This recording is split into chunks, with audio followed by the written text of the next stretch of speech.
guys, it's Sam, and today I'm going to do a little TBR unhaul by going through some of my books I'm still excited about but a little more cautiously optimistic on my TBR and reading a chapter from them and then deciding if I'm going to keep them or not. That makes sense. I feel like it was a very long run-on sentence. So, as you all know, because I like to mention things a lot in videos to remind everybody, so when they're like, read this book, and I'm like, I can't because I don't own it, people don't get like mad or confused. I'm trying to finish my TBR this year. Not finish, but at least get it down to like 20 books because I want to keep like a 20 to 25 book TBR at all times. So, it's about halfway through the year, and I'm still feeling nervous about that. Multiple times a week I consider my TBR and the fact that I'm not reading quite as fast as I'm still bringing books in, but I'm only bringing books in that I really want to read, as evidenced by the books that I did pull off my TBR. So even the books I pulled off my TBR were still books that like I'm very intrigued by, really want to read, but I've just been like, I'm not sure, these books have gotten mixed reviews, whatever. I'm feeling very motivated to have a small TBR. Anytime that I hear that somebody else has like 300 books in their TBR, just makes me mildly nauseous, not for them, but for, what if that was me? It's not. What if it was? And so I'm just trying to like push that impulse away of just collecting all the fun things and then never reading them. So as of the filming of this video, I have 51 books on my TBR. Now that doesn't include my June book haul, which isn't like a lot, but I still am not typically reading at a quick enough rate. I'm probably reading at the rate that I'm then replenishing the books each month, unless I have a slow book haul month. So it's still not ideal. So that's why I wanted to go through and kind of look at some of my books and decide if I did still want to keep them. And the way I wanted to do this was by reading the first chapter to see kind of the feel. So I ended up taking 12 books off of my TBR and evaluating them. The first book is City of Lies by Sam Hawke. This is the first book in a adult fantasy. I decided to keep this because this is a book about a poisoner. And the story starts out with there being little like chapter, not headers, but like pages before a chapter about a certain poison. And then it's kind of telling this beginning of the story with this poisoner and then his friend and some of like the tests that he's already gone through. So this continued to intrigue me even more than just the synopsis, so I'll be keeping this book. Then we have The River of No Return by B. Ridgway. I've had this book for so long. This is actually on my first 6 months of the year TBR, but I still haven't read it yet. So I'm probably not going to now that I'm thinking about it in the first 6 months. Goals. But I've always been very intrigued about this book because it's a fantasy that features time travel. So instead of it being more of a sci-fi, it's definitely more fantasy. And again, I've always wanted to read it. So I ended up reading the first chapter and really liked it. There's like time stuff going on. The first chapter I think is like 1815. And so there's like historical, so it's like historical fantasy time travel things. And I think it's gonna be good. I enjoyed the writing style in here and the time fantasy stuff. Another book that's also on my 6-month TBR and I've had for a very long time, I think the same amount of time that I've had The River of No Return, is the Swan Gondola by Timothy Shafert. This is a just straight up historical novel, historical fiction. And I've always said that I like historical fiction, and I do, but I have found over the years that I prefer it in media that's different, like TV or primarily movies. I don't tend to reach for it as much in books. I read a synopsis and I want to read it in theory. I want to experience that story, but then I never find myself reaching for it because I reach for like fantasy and science fiction, like always. So I picked this up and then I reread the synopsis even and I was like, you know what, I just don't think I'm that interested. It takes place during a world fair in 1898 and there's like a love story in the background of it. I kind of felt like it was the night circus sort of without magic really, because it takes place in like the World's Fair, which is like a circusy type event. So I think I was buying this around the same time that I was trying to find more night circus books, and you just can't do that. So I ended up reading the first chapter, just was like, even just having read the synopsis again, I was like, I don't think I care that much. And like I want to care, and I'd probably again watch a movie of it. But I don't plan to actually read it. Really, I'm not super motivated. So I'm gonna be getting rid of this book. Then we have Amber Lowe by Laura Elena Donnelly. This is a weird fantasy sci-fi. It doesn't even really have a genre that features like spying and just like a really weird world. And this, even the synopsis I really can't quite describe. but it features a smuggler, a dancer, and a spy during a decadent era. So I read this and it is just very magical and fun, the first chapter. Weird, atmospheric, and it feels like almost the people of the Capitol and the Hunger Games without them all being horrible, but they might be because of the setting. But that kind of like imagery all the time with more of like a noir background. You kind of get that vibe. So I liked it. I dig it. I plan to keep this one. Then we have The Stars Are Legion by Cameron Hurley. This is a sci-fi, adult sci-fi. I believe this is a standalone, but I'm not quite sure. This I decided to take off my shelf because I've read other Cameron Hurley things, well, one other thing, and didn't love it. It was not a fun experience, but I was intrigued by this book. I ended up reading the first chapter, obviously, that's the whole point of this, and I liked the first chapter because, first off, it just feels like it's going to flow really quickly, and it features a character who keeps getting sent into this, like, what they call world ships, and her and a bunch of other soldiers keep getting sent in, but she's the only one that makes it, but when she makes it, she comes out and, like, forgets what happened, and the story just feels very, like, sinister and a little weird.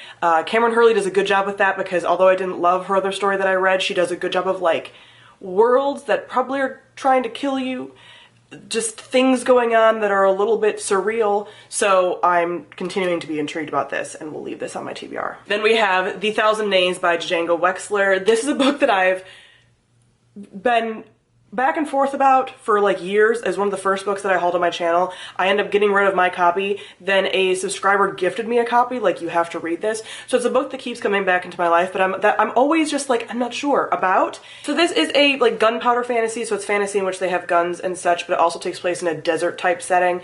This world building that I read in this first chapter is very like heavy on the world building, but it features a lot of like religious undertones, but again, not like monotheistic religion, but like a different desert religion of some kind. I haven't gotten far enough in to really know what it's going to be more based on, but I'm intrigued. There's some sinisterness with that as well. The characters have pretty good banter, it seems like, and I feel like this book keeps boomeranging back to me anyway, so the fact that I'm still intrigued by reading it is a good sign. So I'm going to be keeping this one because it keeps coming back. Then we have Starless by Jacqueline Carey. This, I believe, is a standalone, but the thing that really got me was that there's like a god that's rising and like it's like a world destroyer, and that's part of the synopsis that always intrigued me.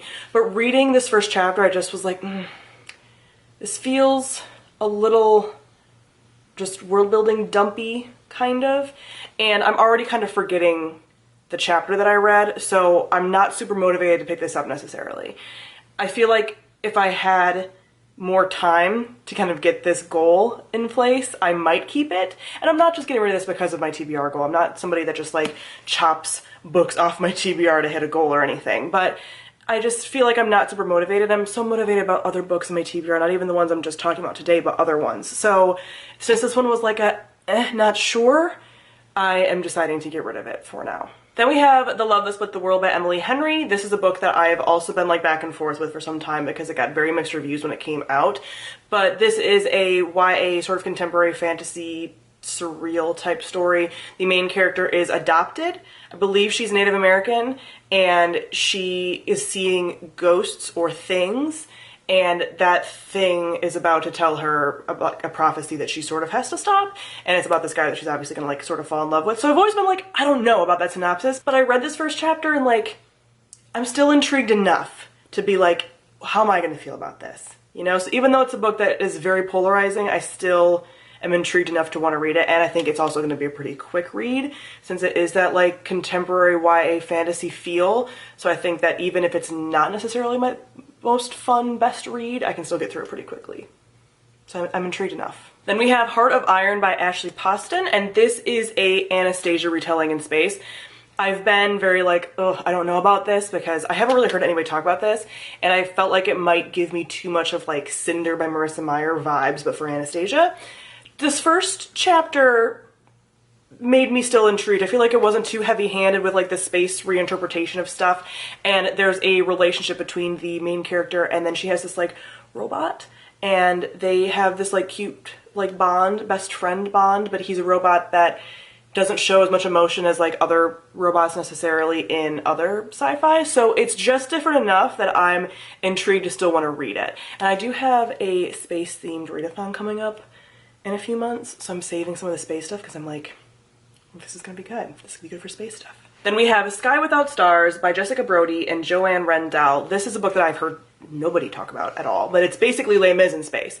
And the fears that I had about the Heart of Iron book, as far as it being like sort of like Cinder, but with a different, you know, is kind of what this I felt like had when I was reading it. It felt a little bit more heavy-handed, and I just felt like I wasn't ultimately going to vibe with the writing style, or just with like it had a vibe from like earlier YA dystopian sci-fi stories, you know, sort of like Cinder and stuff like that, but with a Les Mis backdrop. And I don't love Les Mis enough to care. Also, since this book is like so long, I just feel like for it to be a unknown right now, when I have so many books that like I know I'm going to love, that like I don't really feel like partaking in the unknown right now in my reading life. Like I just really want to read things that I just absolutely adore for the most part. Like, don't we all? But like I haven't had a lot of time to read lately. I've been having a lot of just like stress and stuff, and so I just really want to like do things that I enjoy, which is why I'm currently playing through Mass Effect 2 for like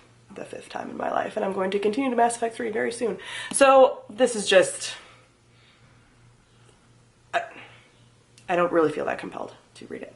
Then we have The Ruin of Kings by Jen Lyons. This is the first book in a larger, I think it's gonna be fantasy series or trilogy, but this already had me intrigued because the first page is actually a letter from a character to another character, basically saying like, hey, this is a series of like evidence about something that happened, and it's mostly told in interactions between two characters, and then also some like eyewitness accounts. It's not set up in like, since it's a fantasy story, it's not set up in the same way that like Illuminate is with that kind of thing, but I was very like, oh, so we're like telling a story that's already happened and we're seeing it through different lenses. That's very fun. And then the first chapter is more like a prologue, and it's basically this female monster is how the guy describes her, who seems like she's a shapeshifter, like murderer. She's picking her like black pointy nails, which I'm like, mood.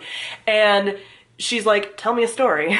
And he's like, no, I'm about to be executed. I don't have time to tell you a story. And she's like, I could just go kill your whole family if you don't tell me a story. And he's like, fine. So I just liked how it started out. So I'm pretty intrigued about this one now, not knowing anything about it before I got it, but being interested in it when I first read the synopsis, and now being interested again, reading the first chapter, I'm like, yes, I think I'm going to keep this. I think I'm going to enjoy you. And lastly, we have Barbary Station by R.E. Stearns. This was a book that I was so highly anticipating when it first came out, and then just like continued to forget about it. But it's a standalone sci-fi that takes place on a space station that involves, it seems like, a band of like criminals. And again, with the first chapter like heading is like, in this chapter we have these crimes, like charges accrued: piracy, assault, battery, and theft. And it starts out with one of the characters waking up from a like space sleep, and so she's coming out of like a pod, and she wakes up. She is obviously in a relationship with another woman, and then they're all like criminals, and they're going to like heist this like colony ship that's going to a space station, I'm pretty sure. I didn't even finish the chapter. I was like, I'm already sold. It just gave me like, I don't know why, certain books give me Mass Effect vibes even when it's not even about Mass Effect type stuff, but like the banter between characters and just like the way that things were described felt more fun sci-fi, space opera-y, space heisty than like hard sci-fi. I have a hard time with hard sci-fi that's just like too science-y, and this felt more fun, you know, band of criminal characters. It's a fun time doing fun criminal things in space. So I think I'm gonna enjoy this, and I'm gonna be keeping it. So of my stack of 12, I'm getting rid of 3 books, so a fourth of my stack, which I think is fine. Like, I wasn't, again, on a huge mission to get rid of everything, but I just was like, I really want to evaluate and make sure that everything in my TBR is something I'm excited about and really want to read. So getting rid of a fourth of a unknown stack I think is good, is fine, and I would consider that a success. But it also makes me happy that like I'm really good at choosing my TBR, and I'm having things that I really am probably going to enjoy, which just makes me happy to read and be a reader and to have new stories to always read. So comment down below, let me know if you've read any of these books that I talked about and what you thought of them, since a lot of them were books that I hadn't really heard a lot of things about. And let me know how you tend to reevaluate your TBR every once in a while, or if you do it all, because I know some people don't. They just leave books on their TBR forever, and I'm like, you do you, man, but that makes me quake. So thank you all for watching, and I'll see all of you guys soon. Bye.